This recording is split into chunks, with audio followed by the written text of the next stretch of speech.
All right, ladies and gentlemen, welcome back to another episode of the Mike to Him podcast. This is episode 105. If you haven't heard, the previous two-part special was fun. Retired NYPD Inspector Anthony Raganello was our guest for episodes 103 and episode 104. He was a great guy to talk to. He talked about one heart-stopping car pullover in Brooklyn, and in the mid-90s when he was working in the 75th precinct. He talked about many different things, of course, training new officers on the job after 9/11. And leading the disorder control unit and modernizing it as well. So he was a really, really interesting guy to talk to. And by the time you'll hear this episode 105 with my next guest, you'll introduce momentarily, you'll have heard those two episodes. So I hope that you enjoy them. So my next guest for this episode is a man who knows about both courts, you might say basketball and criminal justice, of course. A retired U.S. Customs agent with more than 25 years of experience in service. He also spent 21 seasons as the head coach of the Broward College, men's basketball team, off to a roaring start here. The Mike to Name podcast, where his record ultimately finished up with 319 wins and 186 losses. Very good record. One of the winningest coaches in school history. He captured 7 championships, 2 South Conference championships, 5 Southern Conference tournament championships. And with a life like this, writing a book was a must. And he did, penning the 432-page delight inside both courts, which I have here and I love. I cannot stop reading it. Retired coach and customs agent Bob Starkman joins me now on the Mike to Name podcast. Mr. Starkman, welcome. How are you? Good. How you doing up north there? I'm fine. It's still hot. It's still very hot here in September, which I'll take. I mean, listen, the summer's been up and down, but the weather's been good. It's been tolerable lately. How are things in Florida, temperature-wise? It's raining, sticky, humid, but in a couple of months when you'll be complaining about putting on the heat and shoveling snow, yes, I'll be cranking the AC up or opening my windows. And that's why we envy you guys down in Florida, which many might say is the 6th borough, given how many New Yorkers seem to go down there. So speaking of New York, you grew up in Queens. Take me through what your early years were like. Yeah, I was born actually in the Bronx, lived there till 1962, second grade. My family moved out to Queens, and I was there up until my transfer. Well, 1 year break, I went to school in California, but basically I was there from 62 to 1985. Okay, and so growing up in Queens, an interesting time, of course, the borough of the Mets. We're not doing too well these days. Well, that's part of the course, unfortunately. So your interest in law enforcement, it's funny, some people come from families that have a law enforcement background, but you read an article that contained the many exploits of a legendary NYPD detective in Ralph Friedman. So for my audience, some of which may not know who Ralph Friedman is, explain first who he was and how his tales of his heroism and crazy encounters on the streets of New York inspired you. Well, what happened, I was out in the Hamptons. We used to go out there during the summer. And at the time I was playing college basketball, so I was also playing in some summer leagues out there. And I got up on a Sunday morning and I picked up the, I guess it was the Daily News. They called it the parade section. It was the color section. And on the cover, I saw this guy with a beard and cut sleeve shirt grabbing I guess he had a perp in his hand, in his arm, and it just said Ralph Friedman's New York City's most decorated detective, and whatever, I'm not sure the exact stats, 1,000 arrests and 55 tattoos, whatever it was. I just found it very intriguing reading the article. At the time, I believe that was 1977 or 78, I'm not sure. I really didn't know what I was going to do with myself, and I thought I was going to play basketball the rest of my life. And I just started taking a like. The article actually, kind of gave me inspired me, I should say, to go out and start taking all these criminal justice tests, police tests, correction. I just took everything until I got hired by one. So we'll continue into your law enforcement career in a moment, but you and I are both big basketball fans. You grew up rooting for the Knicks. I'm a Knicks fan. I dealt with some bad teams for a number of years, but finally they're good again, and hopefully they can continue to improve upon the success they had last season, getting back to the playoffs. But you mentioned rooting for Dave DeBusch, rooting for Bill Bradley, Willis Reed, Clyde Frazier, and those teams. Take me through, because listen, I've never seen a Knicks championship, so you saw 2. Take me through getting the chance to watch those 2 teams in 1970 and 1973. Well, remember back then, you really didn't have the cable TV, the NBA network channel, whatever.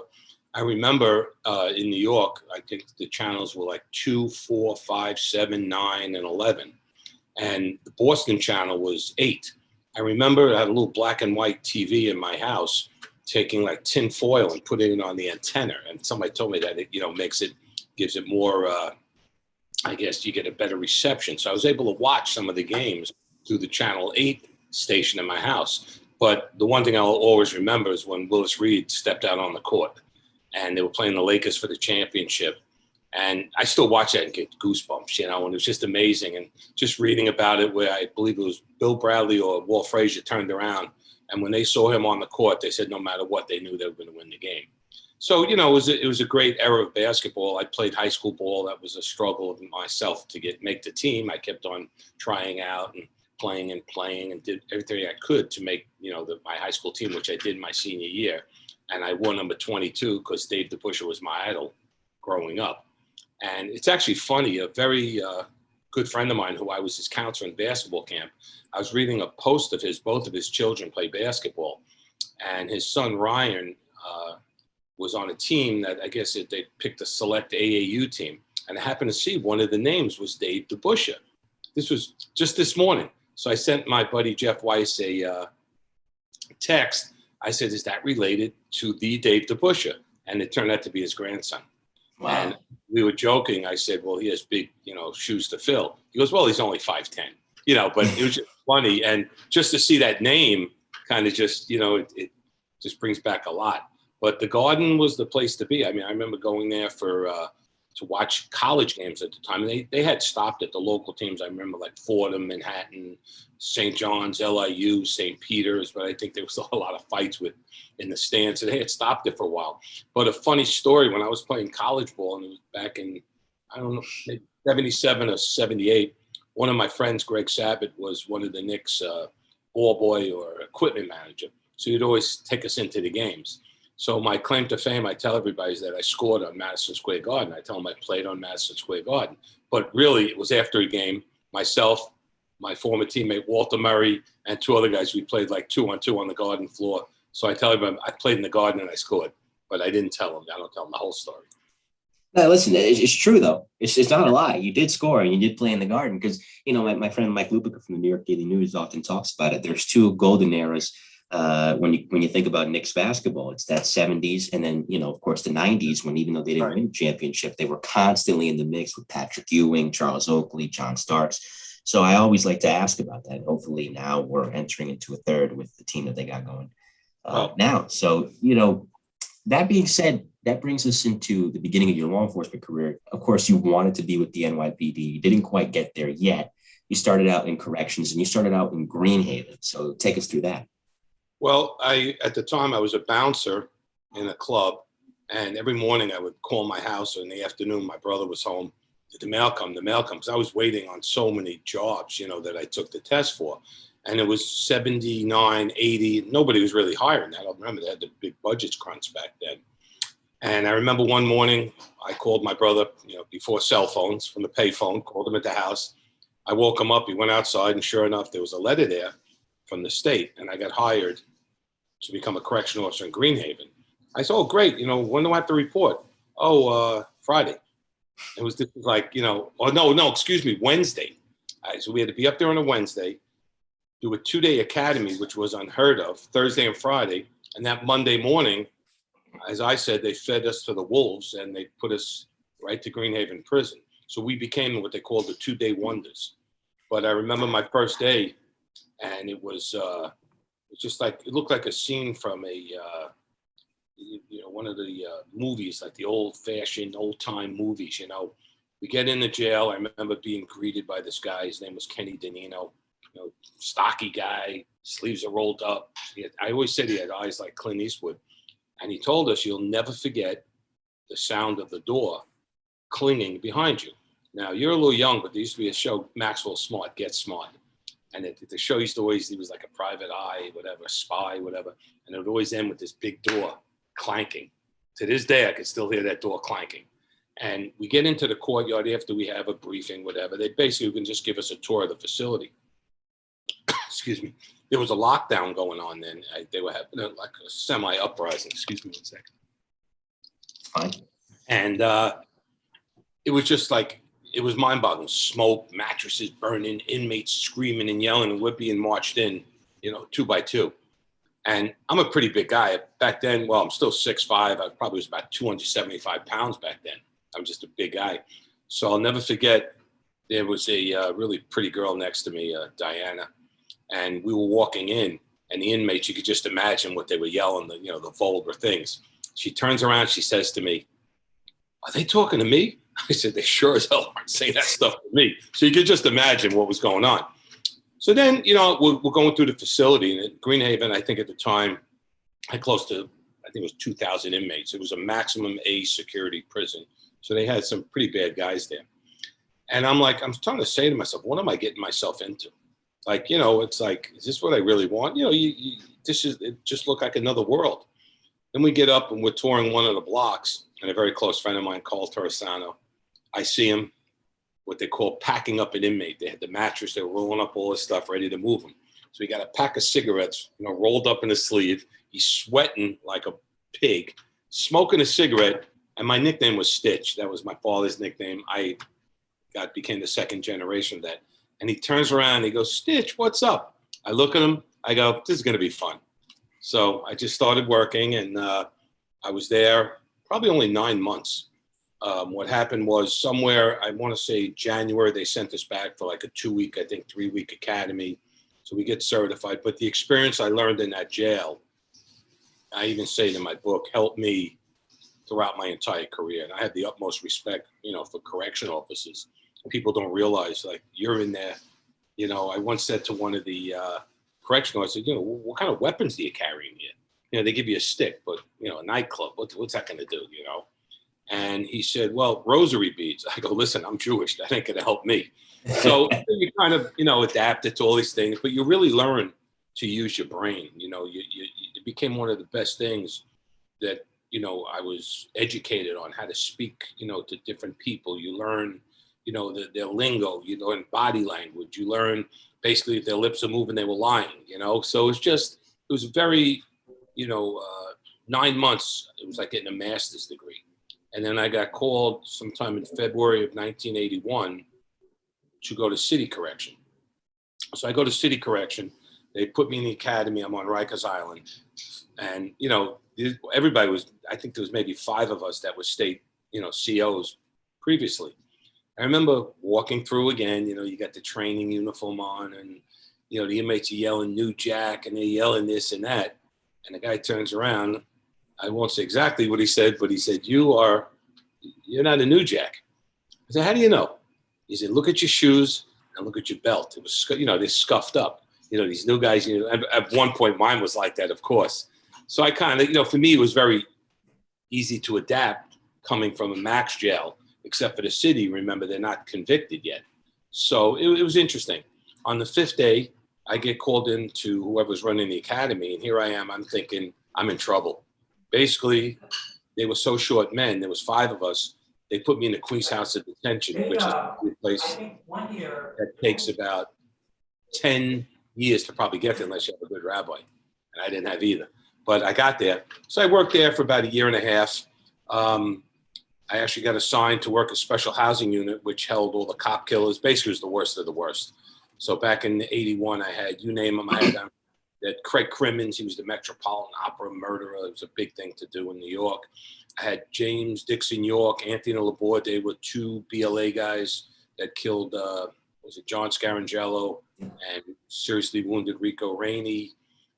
There's just so many of them. And on the other side, I had some cops that got locked up, the snitches, the protective custody. So it's so crazy. One side I got the worst of the worst. And the other side, I got guys that went bad, that were snitches. They can never be together, of course. And that was it was an experience. And, and I tell the story in my book, it was just the encounters I had with these different inmates. They were only allowed out an hour a day. And it was definitely, I got 2 masters in corrections and law enforcement from that. Bob Starkman's our guest here on episode 105 of the Mike Canadian podcast. So, and I read that part in your book, and I found it so fascinating to where just that, in New York, they call correction officers New York's boldest, and they are. They most certainly are. And being in that, I don't know what it's like now, but being in there, you don't have a gun. You don't have anything that would resort in a lethal means. I mean, I suppose if you hit somebody hard enough with the nightstick on the head, sure. But even then, is there enough time to get it? Your greatest asset, as you talk about in your book, is your brain. And you used it to diffuse some very, very tense situations. And for my listeners, before we continue, for those of you that may not be familiar with cop or fireman terminology, rabbi, when they say that, means a connection, a hook, that you can use to get yourself into something that you would want, a favorable command or whatever the case may be. So when they say that, that's what they're referring to. So I want to ask you about one particular interaction. I think it was with one of Officer Scarangella's killers, or any of the cop killers that you were housed with. He was giving you some lip. And you had to put your foot down and remind him who was in charge. You used some language that maybe cannot be shared on this show, but nonetheless, you got the situation under control, and the rest of the inmates immediately showed you respect for it. So why don't you tell us about that? Well, it was James Dixon York. He was one of the 2 BLA cop killers. They also were involved in the thing that happened up in New Rochelle. In that unit, you're only allowed out an hour a day, and nobody's allowed down that tier. They have a little room on the side. I don't remember what they call it, kind of like a day room or something. And somebody came up from one of the religious groups and wanted to see him. And I explained to him he can't go down the tier. And I started hearing all kinds of comments directed to me.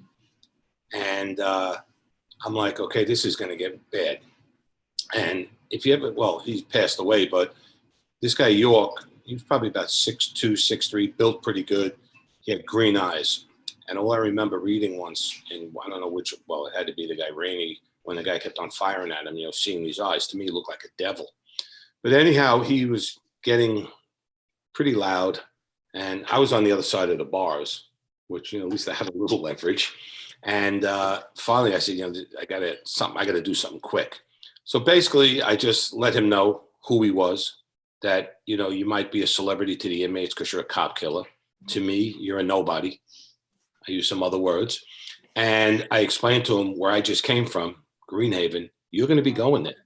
That's another world. And finally, back and forth, he backed down. And the inmates were like banging and screaming. It was like the movie Brubaker. They were yelling Starkman. It was crazy. But thank God, in between that, I had the other guy removed. And there was just a lot of words. But, the other thing also, like I said, I'm a pretty big guy, and I was bigger then. A lot of times inmates will challenge me, a smaller inmate, because they want to prove like their manhood. Now, this one I know is a stone cold killer. And it's, you have to think. And like I said, corrections really helped me down the road. When I started working in customs as an agent, it really helped me dealing with people. And thank God everything was over. And I did get a lot of respect after that, and it was definitely interesting. And I urge people to buy my book, and they could read the whole story. Yeah, I don't want to give any stories away, in proper fashion. I have it right here. I'll show it again, of course, inside both courts. It even comes with a bookmarker here, so which I have, because I'm so used to creasing the pages to mark it. So I forgot. I'm like, no, I don't need to do that. So it even comes with that too. It's a great read. And on Amazon.com. Yes, I'll link it in the description of this video later on. No problem. So I'm about halfway through it, and it's a really, really fun read. It's just a lot of interesting stuff. So that brings us to 1982 or 1981, 82. Okay, so you've done corrections for a while, and the New York City Sheriff's Office has been in the news recently, with COVID and some of the people not agreeing with their locking down of certain places. But for those of you that do not know, yes, there is the NYPD in New York. There is, of course, the federal agencies. And there's, in addition to that, the Port Authority Police, which has some sort of territory in New York as well, most notably the World Trade Center. But there's the New York City Sheriff's Office, which handles more the clerical side of things.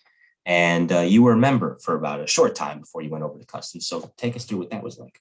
So what happened was I thought I knew that every job that was offered in the city, in the state, city, federal, I applied for everything. I was on light duty, and I was working the Sally Port, where they bring inmates in. They bring them back in. So these 2 guys walk in, and they flash this badge. It looked like a detective shield. So, a badge doesn't mean nothing. In New York, you could buy a badge. I wanted to see their ID card.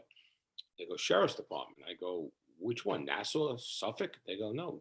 I said, well, I don't know, Long Island, whatever. Rochester. I had no idea. I said, New York City. I go, New York City has a Sheriff's Department? But turned out they were bringing back an inmate that was housed in my unit, because I told you I had a special housing unit. what they did was they handled all civil prisoners. So it could anything to do with a civil matter. There used to be a civil jail years ago, I was told, on 36th Street and 10th Avenue in Manhattan. So I said, how do you get this job? I mean, it looked legit, you know? They said, well, you know, I think there's one opening. Somebody just left. Why don't you get a resume together? Now, mind you, 1981, you know, the old typewriters, you know, and I still type like that anyhow. So my wife typed up a resume for me. I submitted it and I got hired. Now, I'm saying, you know what? People didn't know it was on parity with the uniform services, you know, police, fire, correction. I'm like, Monday through Friday. Sounds like a great gig, you know? So I went in there. I remember my first day. It was pretty interesting. And basically, at the time, I think there was only maybe 25 deputies in the whole city. I was in Manhattan. I was out of 31 Chambers Street, which is surrogate's court. They had one out in Queens, Staten Island, I think had a small office, Brooklyn, and the Bronx. Basically, you did like civil procedure things, you know, serving papers, seizing property, seizing accounts. And to be honest with you, at 25, 26, that's not what I wanted. My goal was still to become a cop. And again, that's why I took correction, called me first, took it. City correction called me, took it. Then what's it called me? You know, the sheriff, I got that transfer, I took it. So one day we were away, my wife and I were on vacation. And I mentioned my friend Carl before. We used to play games with each other, you know, like he would mail me, I got hired by a job. I would tell him some beauty studios looking for a job. Yeah, we'd mess with each other. And right before we went on vacation, he sent me this letter, like saying I got called by Border Patrol, but I knew it was BS anyhow. My wife and I go on vacation. We come back, and it was really interesting because we'd gone to San Francisco, drove all the way down the coast to see our other friends who were LA cops, Phil and Kathy Fontanetta. And we had stopped in Santa Barbara. I remember we check in a hotel and I turn on the TV and there's Geraldo Rivera on one of these news specials jumping out of helicopters with US Customs in Miami. I'm like, wow, that looks pretty cool. And I totally forgot I took that exam. Totally forgot about it, you know? Then we go back, our vacation's over. I'm back at work and my desk is piled up, you know, with just paperwork. I get a phone call and I forgot the lady's name. She says, hi, my name is whatever. I'm calling with US Customs and we want to bring you in for an interview. And I'm like, listen, Carl, I don't have effing time for this. I thought it was my friend Carl, you know, playing the game. And I sit and anyhow, she goes, okay, I'm going to say this again. She repeats it. And I'm not your friend Carl. I'm like, I'm dead. Right. I said, okay, she said, we'd like to schedule an interview. I said, okay, how about next week? She goes, how about tomorrow? So now I'm double dead. I'm saying she's not even giving me an opportunity. You got to be here tomorrow. I said, okay, fine. Next day I go in for an interview in the World Trade Center. That was where their main office was. And I'm nervous as hell. I mean, I walked from Chambers Street downtown, which is probably a 5-minute walk. It seemed like it was 20 hours, you know, because I'm just thinking like, what did I do wrong? So I go in there and I sit down, you know, they bring me in and there's a couple of people sitting in the room. And the lady looks at me, she goes, listen, don't worry, I'm not your friend Carl. So I felt comfortable, you know what I mean? So I got interviewed and it was really funny because when the interview was over, this guy comes up to me and he says, how's Stitch doing? And I looked at him, I had no idea who he was and how did he know that was my nickname from my father. He called me over on the side. There was a guy named Gus Gersey, who was a retired New York City detective. Then he went to Customs. Him, my father, and his brother grew up together, played ball together in the Bronx, and all went off to World War II together. And he just happened to see the name. My father, and I told my father never spoke to him or anything. So he happened to be sitting in on the interview. I don't even think he asked me a question. He was with Internal Affairs. I guess that was the procedure at the time. So then I get hired. They put us until we could go to the academy. That was October 3rd, 1983. I still remember the day.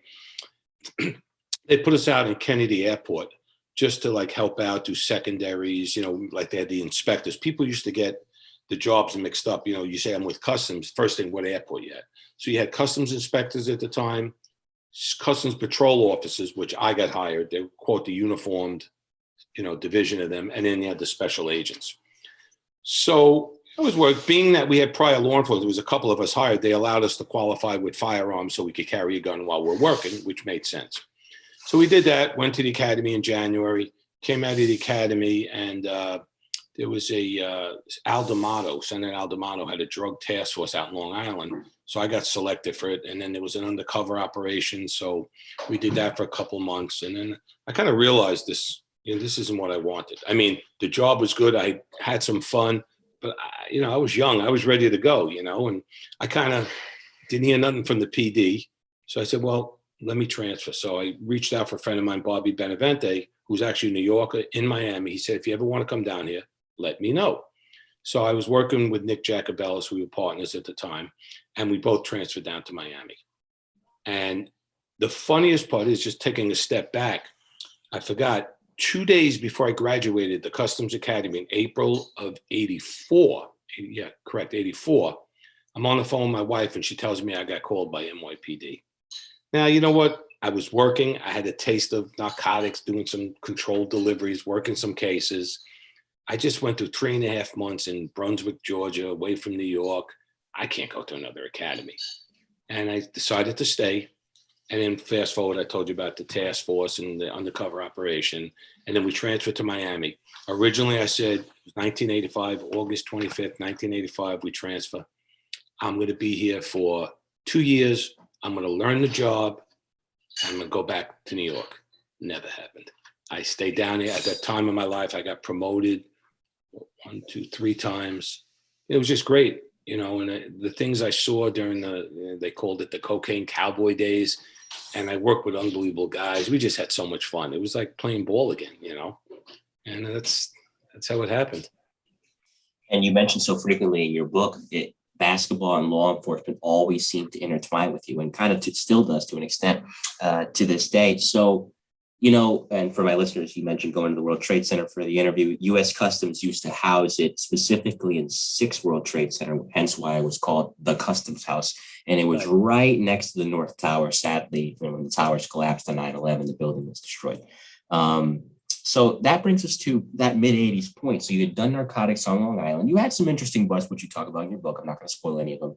But then you mentioned that transfer to Miami. Now, there was Miami Vice at the time. That was the biggest show on television. And you were living that for real. I mean, cocaine and other drugs, specifically cocaine, were coming through the ports. Drug dealers were running wild, from everywhere. Miami was just the hub of this at the time. And it was also the killing fields, because naturally everybody wants to be the kingpin. So being thrust into that, you talk about in your book how much of an eye opener it was. Just take me through. I mean, you mentioned working for Wayne, working with Joe Penna, what you learned, how quickly you learned, and some of those early busts that get discussed in your book.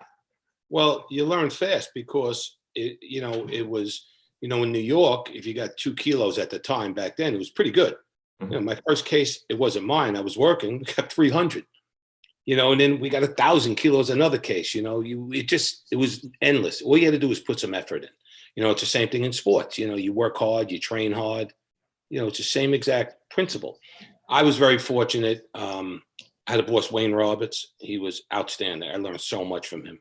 I mean, and things that carried on into basketball, just the way he treated people, just everything. He was a very bright man. Everything he taught us about working.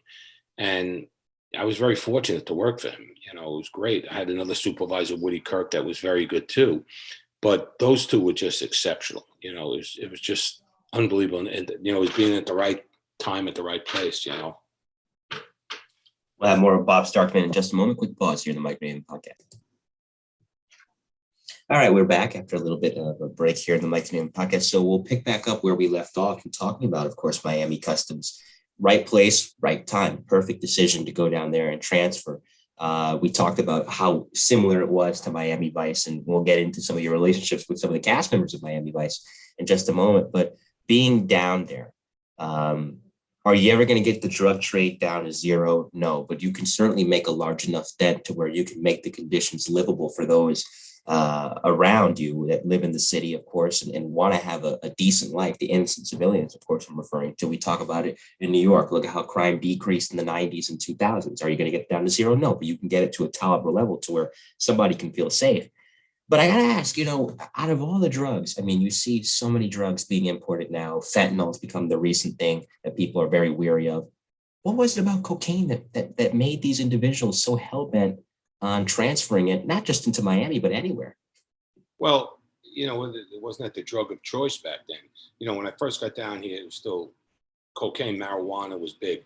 But the way, you got to remember the transshipment points, the Colombians for the most part were very bright way. They were like they were businessmen, using people in Haiti on the ships, people that were making no money to start transporting loads. I'm not talking, 1,000 kilos, 500 kilos, 300. Miami was like the central, I would say, distribution point at the time, other than like the San Diego, the borders, things like that. But from here, it went elsewhere. Remember, they had easy access to the ocean, small planes, small boats, large boats. It was just, it was wide open. And it was just, like I said, you just, you come home, you watch the news, DEA did this, Customs did that, Metro Dade Police, Broward Sheriff. Now you don't see that once in a while, you don't see it anymore like it was, but I just think this was the hub and everything, for distribution. Same with the money laundering, which I worked later on in my career also. This was just the place to be, on both ends. No, absolutely. And so many of these busts, you were undercover. At least if you wanted to add something. Well, I really didn't work undercover. 6'5" Jew in, Miami that speaks very little Spanish. What I did was, there was a couple times, once or twice I drove a cab, like a cab driver making a delivery. For the most part, I couldn't meet with traffickers because I don't speak the lingo and I kind of stand out. I did, when we had a money laundering group, I was the case agent for the operation. So, which was an undercover operation. But, we were plain clothes. Again, when you're my size, you really can't. That's what I meant. Yes. I didn't word it right. You know what I'm saying? Like you can't really blend in, So, but it was interesting. It was fun. I had two good confidential sources when I was in the money laundering group. I had a great one when I was working the boats and the dope smuggling. I was very, very, very lucky, but I put some work in, and again, I was trained by the best, so.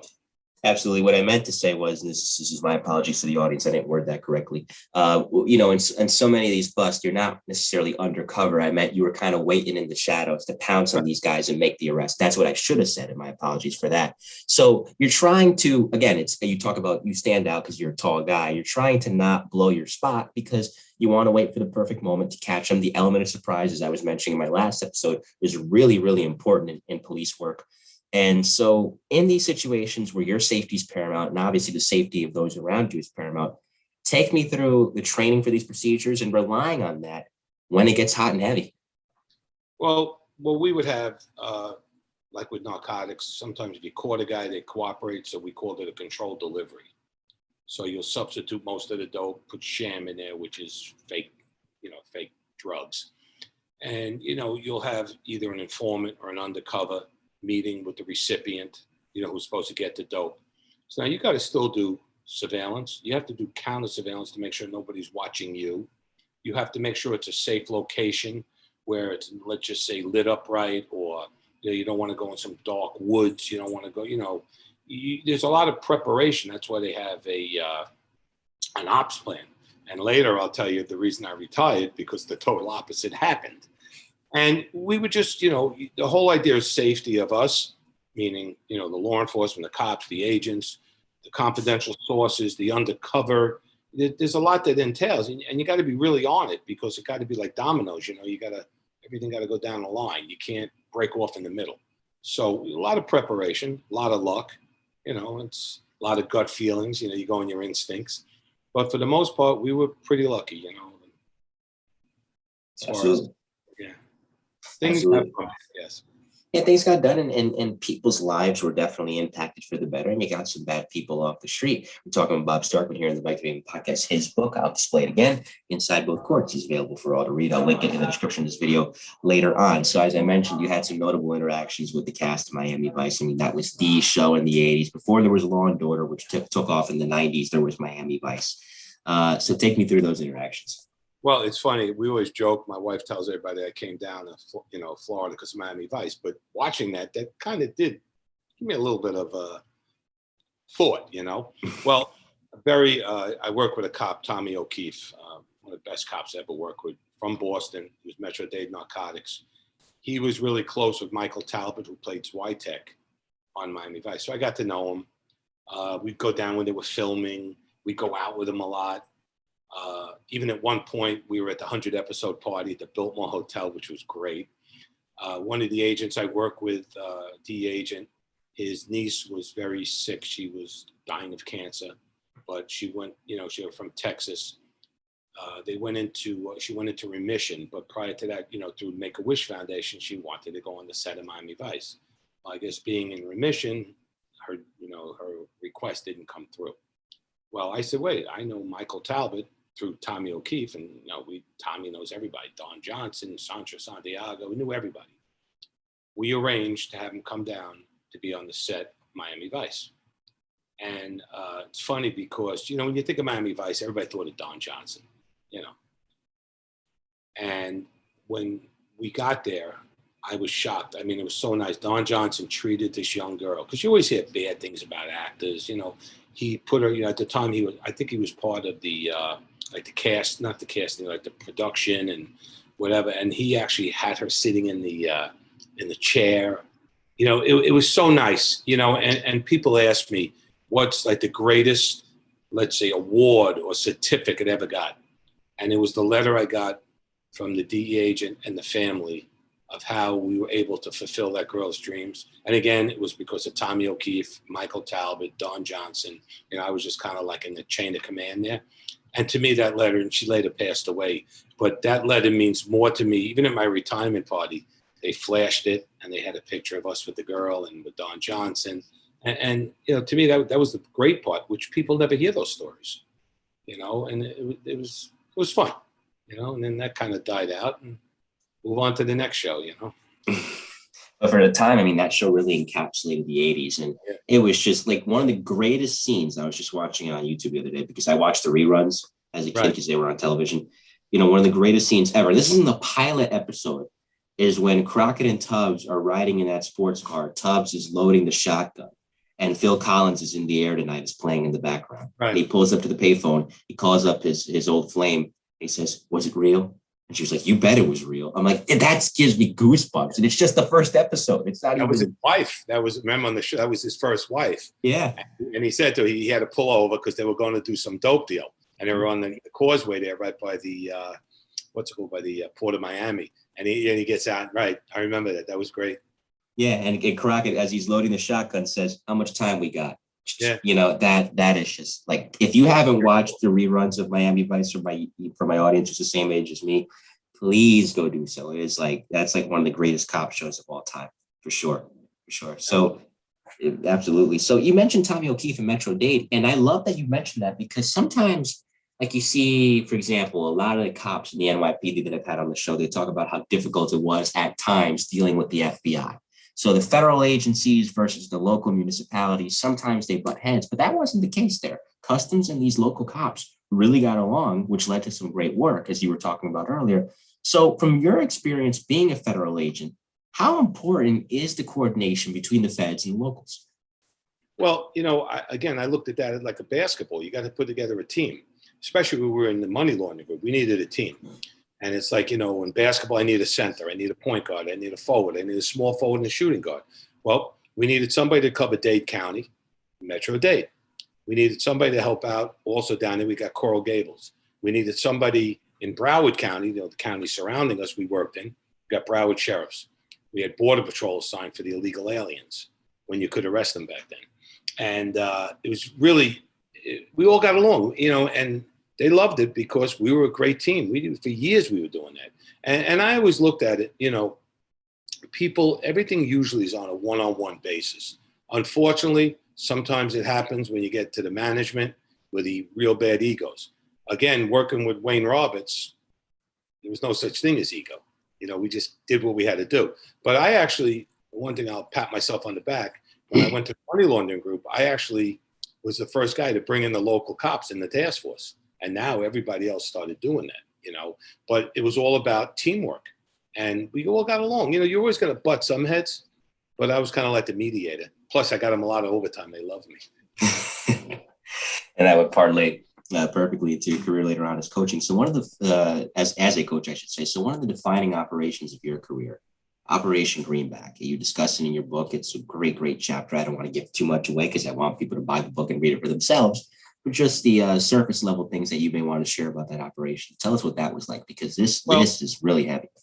Well, before I even got to customs, I read about Operation Greenback. It basically was a money laundering operation, infiltrating some of the cartels and their cells operating throughout the United States. And Wayne Roberts, my boss, actually worked there. So when I came down to Miami, he actually got promoted, took over the group I was in, working the FIS team, was called Freighter Intelligence Surveillance. That's where I worked them for a while. And usually the next step, I got promoted. I went from customs patrol officer, I equate that to be like a patrolman, to special agent, which would be like the equivalent to getting your gold shield in a police department.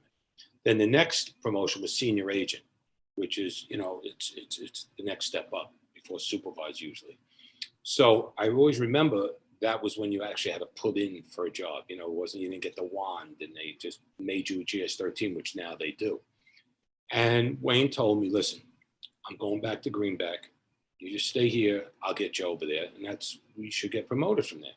So I waited. Wayne brought me over there. And within a year, I got my promotion. And basically, we had an undercover operation. I had a very good source into a Cali group, Cali, Colombia. And we would pick up their money, launder it, but we wouldn't take all of it, kind of follow the people that would drop it off. So let's say, easy math, let's say they had $500,000. I'm just making up, right? We would say, hey, we only could take 200. So now we know they're going to drop us 200 and that person's going to leave and there's 300 somewhere else. Do you follow what I'm saying? Mm-hmm. And then we'd follow that person, see who they drop off to, and then we start, to protect our source of the undercover, kind of build a Chinese wall. And we had so much fun. At least what I tell people, the best thing about working money laundering, it's kind of like us, anybody. We lose our wallet. We have our credit cards, some cash in there, hopefully. It's going to bother us. You get paid. Now, think about these guys when we took off millions of dollars. That hurt. Cocaine, they could ship out another shipment tomorrow. But at least the money, at the end, everybody's in it for the money, for the profit. So there I felt like I was doing something. Did we stop it? No. Did we make a dent? Somewhat, because money does hurt. But we hooked up with New York City police. We got them involved. The Queens narcotic guys, we got them involved with my friend. Well, actually, we become great friends. Mark Warren. There was Darryl Berger was a sergeant. Mike Garrity was the lieutenant. There was just so many great guys. Vic Navarro. We developed friendships from that. I've been friends with some of these guys over 30 years now. And that was just fun. I felt like we were doing something. You know what I mean? It was good. It was rewarding. And the good thing was that we had a bunch of great guys. There was some problems with thefts, but it wasn't in our group from another agent.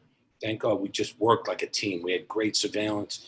We made a seizure. We knew how to count the money, bag it and tag it. Everything was done just like a great team, like the 70 and 73 Knicks, There you go.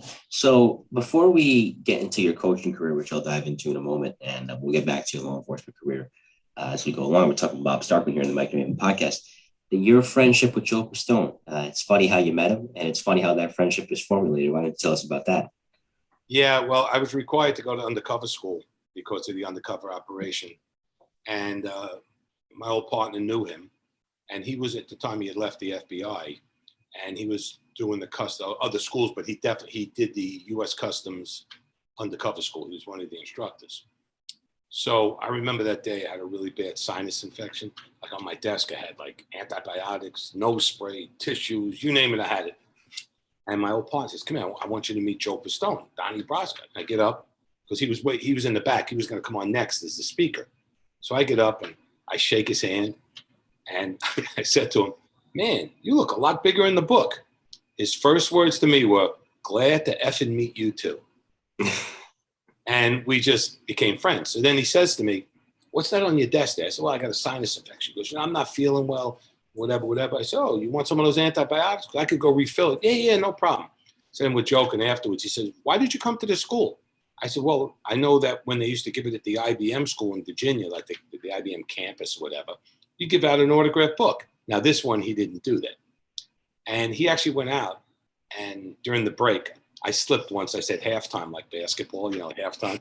But during the break of the class, not halftime, he brought me back an autographed book. And our friendship has been going on 29, 20, 30 years already, family friendship. Matter of fact, I just visited him last week, and we see each other all the time, speak every day.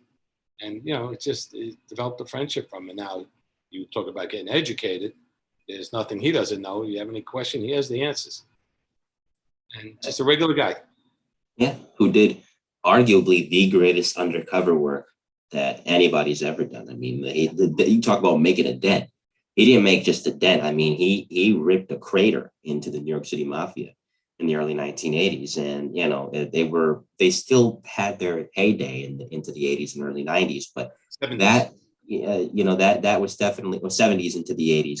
Yeah, right. But and even after that, even after Donnie Brasco's work, I mean, they were really active until Giuliani kind of put the nail in the coffin, so to speak. But that definitely spelled the beginning of the end.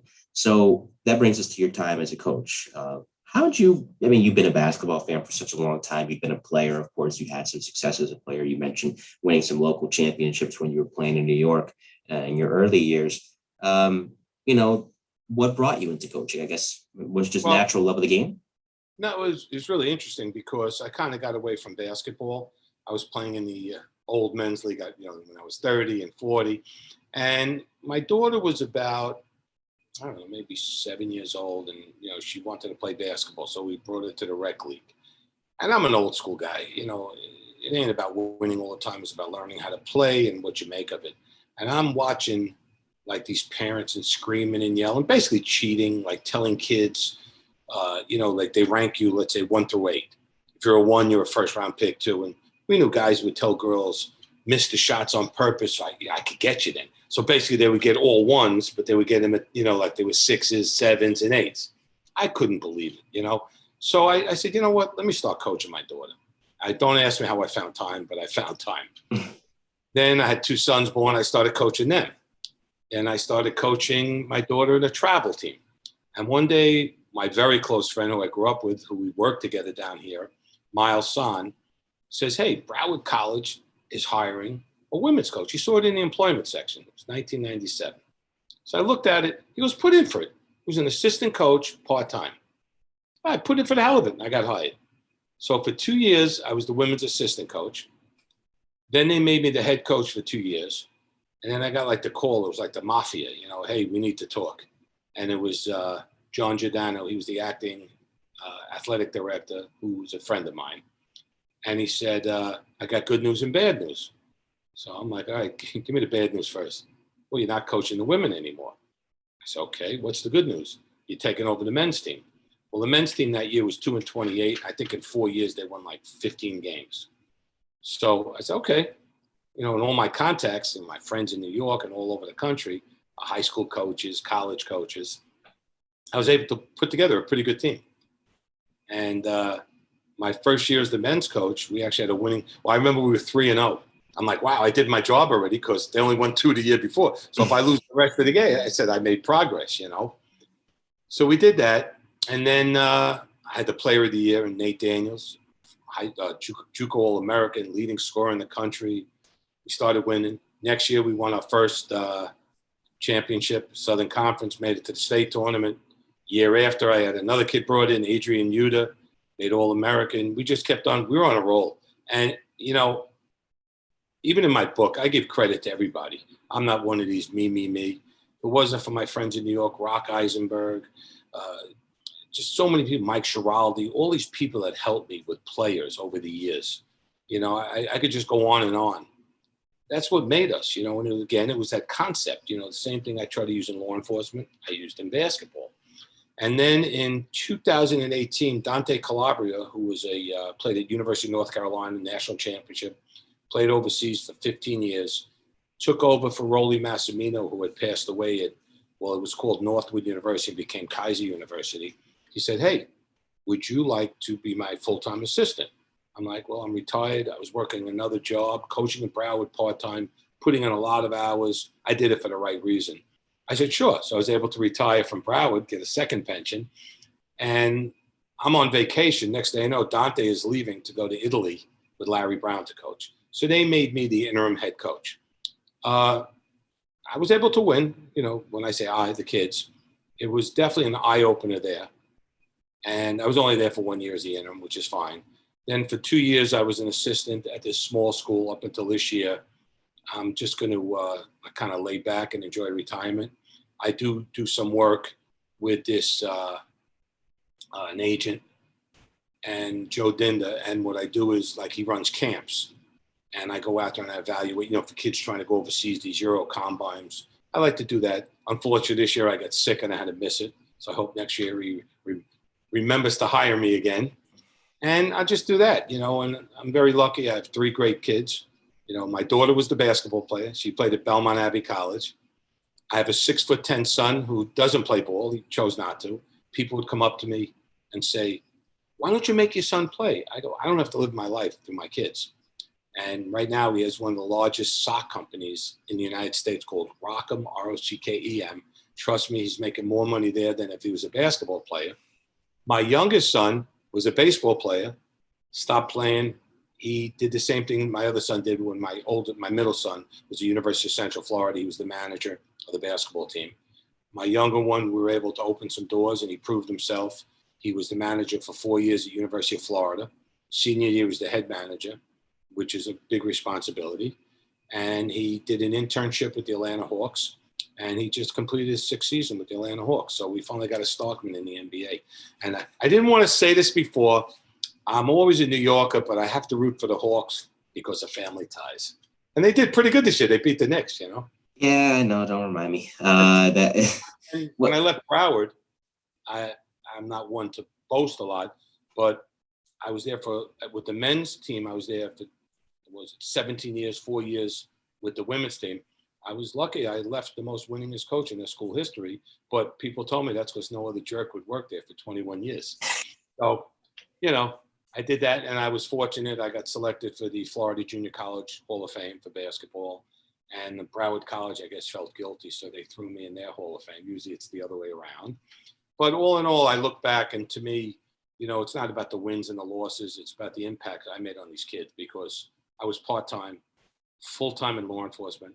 I don't know how I managed to do all of that, but it's about the impact I made. Kids that are playing professionally, kids that are, working. Some are cops, some are correctional officers, some are just businessmen.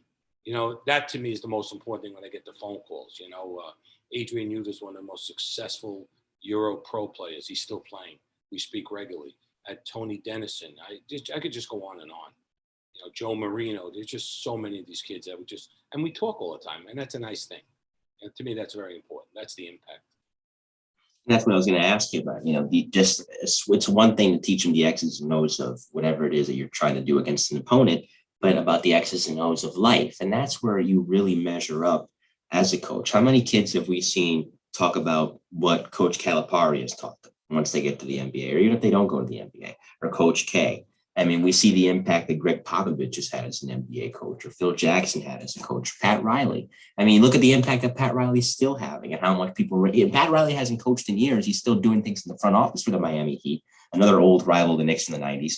And you were down there in Florida when they were playing each other regularly in the playoffs. So that must have been interesting. But they always speak to just the very character, and if you can get the best out of them as people, then getting the best out of them as players, that the rest will follow quite easily. Well, I remember Bobby Knight telling me once, kids are in junior college for 5 reasons. You probably don't want to know 4 of them. But I just found like the one thing, a lot of these kids, come from diverse, areas, families, ethnic backgrounds, single moms they were raised by. So sometimes, you're a little more than a coach. You're like the father. Like I had to discipline a kid. He was actually an all-city basketball player in New York. And he decided that he wasn't coming to the shoot-around when we were at a tournament. Well, that night, I don't know, some school, small school in Hawaii and a big Division I school was coming to watch him play. And I didn't play him. I made him sit on the bench in his uniform and let him explain to the coach why he's not playing because he failed to come to the shoot-around. So I'm not, disciplined. They might have hated me then. Down the road, people, I talk to these kids all the time. Adam Traore, he never knew why I was so tough on him. Now he's in business. We talk regularly. He never understood why I was like that. What they call that tough love. Mm-hmm. I took a lot of heat from one of the administrators at Broward. Like, No, these kids, this is what life's about. They have to learn something. And believe me, I wasn't no czar. I was just, being a second parent, and maybe some that nobody ever had. And it was just lessons that worked. And that, to me, again, I'll repeat it 1,000 times, is one of the most gratifying things I could, in my careers. I'm a Giants fan too, and the Giants are not off to a great start at 0-2, but Tom Coughlin, Michael Strahan once said this about Tom Coughlin, because it was the same way. He was so hard on these guys, and these are millionaires. Strahan's a future Hall of Famer, for crying out loud. But, he said so succinctly about Coughlin, when you're playing for him during the season and the ins and outs of it, the grind of it, you want to strangle him. Oh, yeah. By the end of it, there's not a single thing you won't do for him. You'll run through a wall for him, and you love him. And that's that. If the kids feel that way about you, then you've done something right. It's the same thing. I'm a Ranger fan too. Mike Keenan, he coached that 1994 Stanley Cup team. He had a bunch of great players: Messier, Leach, Zubov. He sat Brian Leach, and Brian Leach is one of the greatest players of all time, a Hall of Famer. But when Brian wasn't playing well, Brian sat. He didn't care if it was Brian Leach or some fourth liner, and that's the anatomy of a good coach. So, I wanted to move ahead a little bit to, of course, you mentioned 2008, you retired after 25 years. You had a heck of a run in Florida as a customs agent. You've done a lot of great work. So you mentioned earlier what led to your retirement. So why don't you talk about it? Well, what happened was we had that merger with immigration, which to me, customs was a great agency. I mean, you'd had FBI agents, ATF, secret. Everybody would transfer to customs because we had such a wide variety of investigative groups, from drugs, money laundering, weapons of mass destruction, fraud, everything. And we merged, and I had a boss who, the big boss, he, for some reason, a lot of the old timers was trying to force us out. He actually went to prison. That's another story. And, it's in the book. And he put me in an airport group. I never worked in an airport in my life, maybe 2 weeks, 3 weeks when I first started in New York. And we were doing a controlled delivery of, I think it was 2 kilos of heroin. The boss really never worked narcotics before. He was a former immigration agent, but they put him in that position. Long story short, they did everything they shouldn't have done. No ops plan, no pre-briefing, none of that. Just kind of like winging it, They even had the full 2 kilos, not even sham, to make a delivery. No takedown, no nothing. Well, the short version of it is that everything was about to go to hell. And I saw the guy, they put the dope in his car, and they're letting him drive away. They had the bad guy in the car with the other bad guy, and he's about to drive away. I pull up, I jam the guy in with my car. I tell the guy I'm with, you take the passenger, I got the driver. The guy's revving his engine. It seemed like an hour. I got my gun out, my badges, I have my vest on, so it has the badge on it, everything. There's a DEA agent on the car pointing a machine gun at me. Didn't even know who I was. It was ugly. I just took the guy through the window, put him on the ground, had my gun on him. I said, listen, I'm too old for this effing stuff. I go, don't give me any hard time, whatever. I handcuffed him. Boom. That was the longest ride I ever took home. It normally 30-minute ride home would seem like 5 hours. Next day, I put my papers in. I had enough time. I had close to 25 years. I still could have gone 5 more years. My wife didn't understand it at the time, but I said, you know what? That was way too close. You know what I mean? I didn't want to have her reading the paper. Agent with 25 years gets shot and killed, and it was it. I was done. I put my paperwork. I was done. It was very piss poor planning. And it really, and I've been in some crazy situations. This one could have gone bad and somebody was looking over on me. And I decided to retire. And it was the right move. I mean, we just saw, I'm sure you saw the headline in Houston, a veteran police officer was shot and killed in line of duty serving a drug warrant. He had 31 years on the job. 31. Yeah. Well, there's one thing I got to say, what bothers me. Like I read on social media, some cops I know, everybody Monday morning quarterbacks. One guy wrote, oh, you should have had the SWAT team, should have had this, should have had that. First of all, you don't know what was going on at the moment. Was it exigent circum? You don't know. But the poor guy is dead. Why are you, now all of a sudden you're the expert. You work in some little small podunk police department and you're going to second guess somebody else, and the family got to read this. It's like, that bothers me. Same thing with basketball. Everybody, coach gets fired, coach does this. Everybody Monday morning quarterbacks, unless you've been in that situation, even then don't say nothing. That's how I've always felt. You know what I mean? It happens. You know, you don't want nobody second guessing you. He made that decision, and it's sad. You know, you don't want anybody to die, but it just irks me when I read about these cops, and especially you know them and you know what their career was, and they're gonna rip somebody, and it's very upsetting. The ones who are experts won't say anything, and that's how you know, because they guys, yeah. Right, exactly. They won't come out and say anything because they've probably been in that situation. You know, you can't go over tactics and things like that for anything. It's like especially for somebody like me, it's an outsider. But let's say, for example, I get a lot of the emergency service unit guys on and the bomb squad guys in the NYPD. You know, who are you to second guess what it's like, you know, when a bomb does go off? Well, why didn't they do this? Why didn't they do that? Am I a bomb tech? No, I can't tell them what to do and what not to do. So you never want to do that. So a few more things here, and I've had a lot of fun talking with you. The hour has just flown by. Writing this book, which I'm about halfway through, like I said, and I wanted to, so I know you're not going to spoil anything. I'm going to get through the rest of it for sure. What was the inspiration to put your life, both as a coach and as an agent, you know, in this wonderful little ditty we have here? Well, it's funny.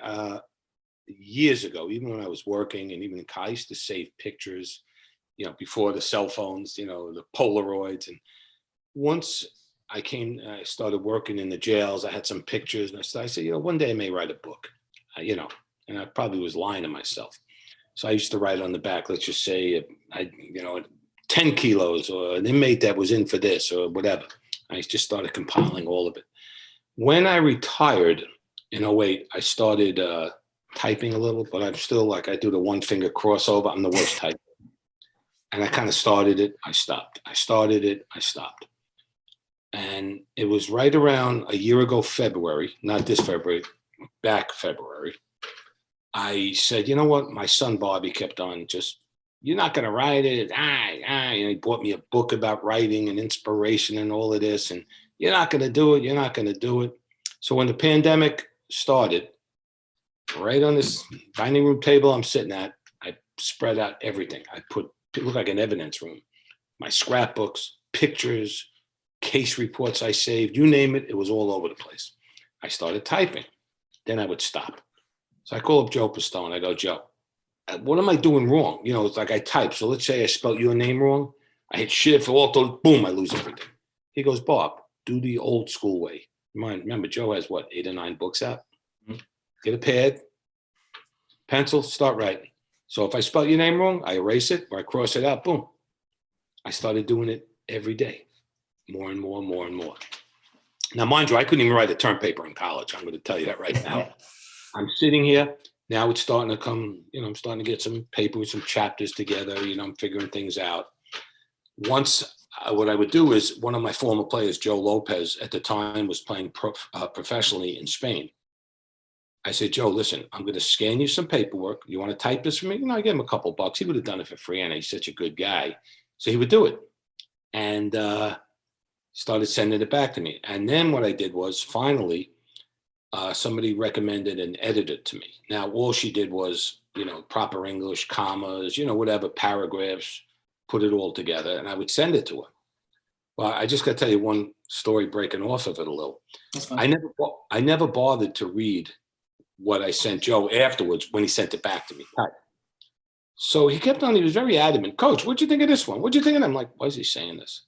I look. So there was a chapter where somebody went to stab me in jail. Now, I used the proper words in the book. I used enough force necessary to effect an arrest. He writes back, you know, he did his own thing as a joke. He writes, when the guy went to stab me, he goes, I did this, I did that. He goes, my name is Bob Starkman. Who the F you think you are? Like in other words, like, you know, it's like some crazy superhero with, like, I said, Joe, thank God I looked, because nobody would have bought the book if they saw that. You know, it was just funny. So fast forward, I get the book all done. I put it together. I start sending it to the lady who I met with, and she's, you know, putting it in English and whatever, and kind of put it all together. And then it was almost a year to the date, from February to this past February. The other thing too is a year ago, May, my brother passed away. 6 months later, my sister passed away. I said, yeah, I want to write a book. I got to do something. It kind of get me, you know, my younger brother, my older sister. I said, I'm going to do something to, just to get going. So I did it. And then that February, we did the final draft. Joe Marino, my former player, he's he was a graphic designer, but no more. He hooked me up with a guy in New York who made the book cover. Now, my original book cover was going to be a New York City basketball court. And instead of a fence, it was going to have a prison cell. Figure I'd throw a kilo on the ground, a basketball, maybe a gun. Now, I told you my son has a sock company. He goes, nah, he didn't like it. He also didn't like the name of my book originally. I was going to put Fed Up, too negative. Follow the Bouncing Badge, not bad. My son, Bobby, turns around, he goes, Inside Both Courts. I'm like, wow, that just hit. This is my son with the sock. I'm thinking, if he can make socks, he could give me a good book name. Mm-hmm. So I give him all that credit for pushing me, for the name in the book. He named the book. And then when I got back the initial, the artwork, what's going on in this world, I like to try to, especially when you're writing a book, you try to see to appease a lot of people. I thought maybe having a gun might not be the right time in this day and age right now. And I really didn't like it at first. I showed it to my son, again, with the sock company. His exact words were effing outstanding, because that's good enough for me. He thought it was great. So that's how I got the book cover. The book name, my son did it. I was giving my wife a thumbs up. She's going out. So we did that. And then we got the book back.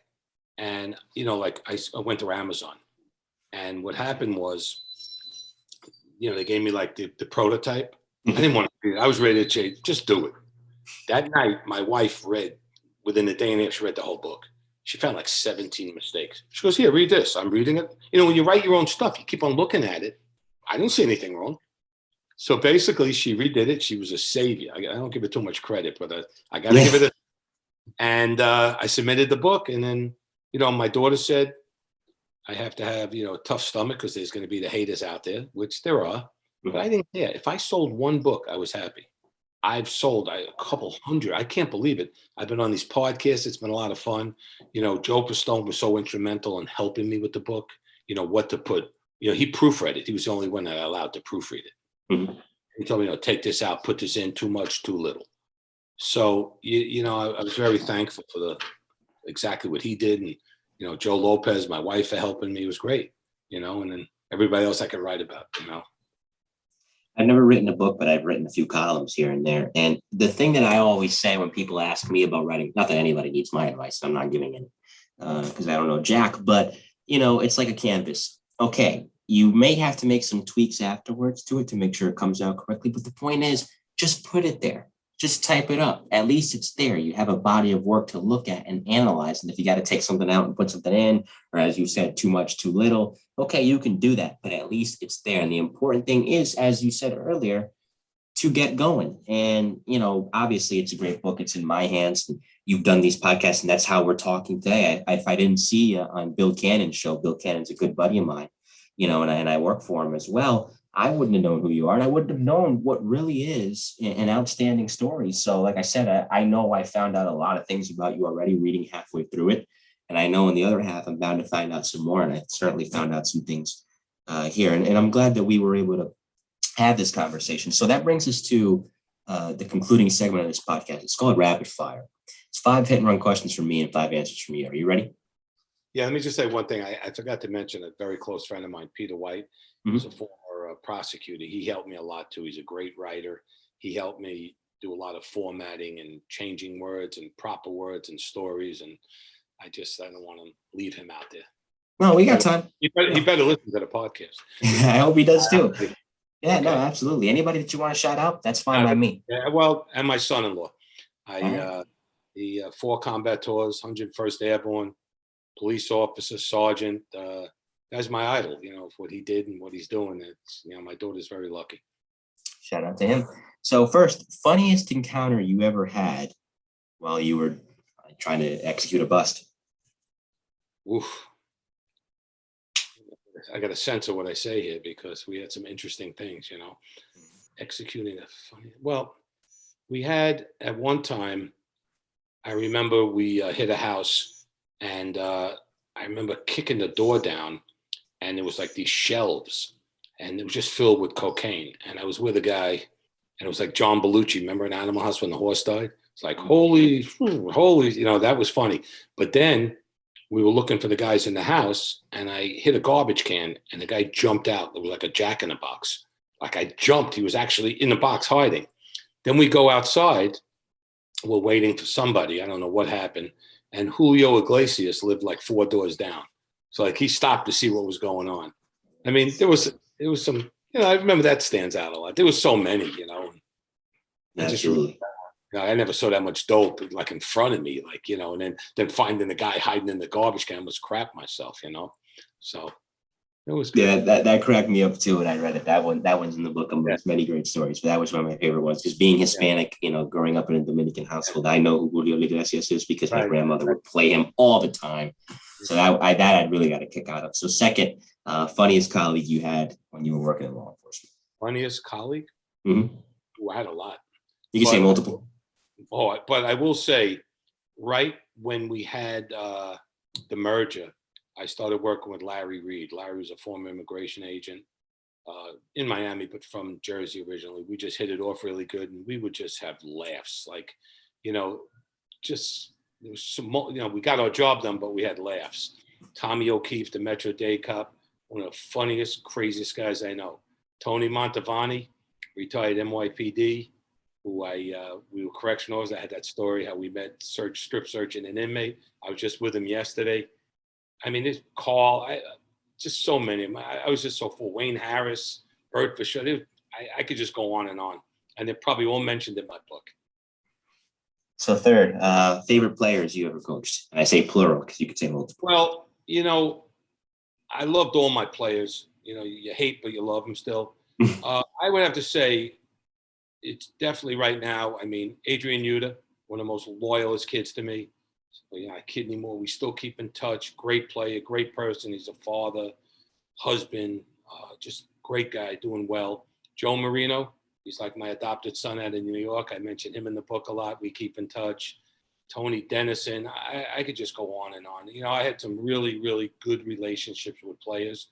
And it's funny, the ones that keep in touch with me, I believe are the ones that learned. You're always going to have guys blaming you, for why they weren't successful. And that's why they're not doing nothing. But all my players, I loved all of them. We were in a situation that other schools didn't have: housing, scholarship money, food. We were humble and we won. So I got to say all of them, but those 2, 3 really stand out. Nate Daniels, it just goes on and on. Fourth, if not for law enforcement, what career could you have seen yourself enjoying and pursuing to the maximum? Drug smuggler? No, I'm just kidding. I'm kidding. I don't know. It's like I found 2 things I loved, and it's just like I couldn't see myself doing anything else. Unless, of course, when you say law enforcement, I always wanted to be a city cop and the timing was off. But I love both of those things I was doing, Being a grandparent's a lot of fun too, There you go. I got a new one coming within a couple of days, so another grandparent coming, yeah. All right, there you go. Congratulations. Hope all works out. So you're quite welcome. So fifth and finally, knowing what you know now as a coach, as a retired agent, obviously just as a man in general, if you can go back in time and give advice to a younger version of yourself, what would you tell a young Bob Starkman? Well, I would tell a young Bob Starkman, maybe slow down a little bit. I would never give up everything I've done in my life. Nothing. I would never give it up. I came from a tough situation growing up, and I would just, I don't know, maybe I should have finished college earlier. Maybe I could have worked harder at something else, but I just felt that I really accomplished a lot. And, I would just maybe just fine tune a couple things, it's hard to say. Well, there you go. But nonetheless, it's been a great life and it's been a great conversation. So that concludes episode 105 of the Mike to Haven podcast. I was very, very glad to chat with Bob Starkman. His book, of course, is Inside Both Courts, which is, of course, it includes a foreword by Joe Pistone, the real Donnie Brasco. So if you haven't gotten it yet, I'll include the link to it in the description of this video. And you should really get your hands on it. If there's any other plugs or shout outs that you'd like to give, this is your time. Fire away. Floor is yours. Well, my family, my friends, the ones, they all know who they are. It's funny because when I wrote this book, Dennis Cavalier was a great sergeant, lieutenant at one time for Broward Sheriff. He said, damn, he goes, if everybody that you mentioned in that book buys the book, you'll sell over 1,000 copies. So I was glad, it wasn't about me, it was about we. And if I left somebody out, I'm sorry in the book, and if I hurt anybody's feelings, I don't think I did, too bad. Yeah. But other than that, no, this was great. And I really appreciate being on here. And like I said, the book is on Amazon. It's a good read, I believe, just for the fact that it tells a good story about perseverance. And again, it's not me, it's we, it's about everybody. There's no I in team. It's one of the old sayings. There's no I in team. So on my end, of course, by now, you know where to find me, folks. Twitter, Mike in New Haven, Instagram, original_MC1, LinkedIn, Mike Colón, and then just type in MSC_D to find me and connect with me. Since there's a lot of different Mike Colóns out there, I got 2 business lines, one for sports, one for all other inquiries related to the show. If you got any sports guests that you want to run by me, or you're somebody that works in sports and you want to be on the show, 917-727-0891, or you can email me, Colón on sports, COLON on sports, at gmail.com. If you got any other inquiries, the Colón Report, THECOLON report at gmail.com, or call me up 917-781-6189. On tap next week, I really don't have anybody lined up yet. I hope I can find somebody, and if I do, I'll let you guys know and I'll promote it. But October 4th is going to be the continuation of the miniseries Tales from the Boom Room, Profiles of the NYPD's Arson Explosion Squad, with retired NYPD bomb squad detective Rich Teamsma, who is best known for stopping a near fatal bomb plot that would have gone off in the Atlantic Avenue subway in July of 1997. He did great work with his partner, Paul Yurku, and he'll be on to discuss that with me. So in the meantime, on behalf of retired federal agent, retired coach, and author Bob Starkman, I am Mike Colón, and we will see you next time. Take care, everyone.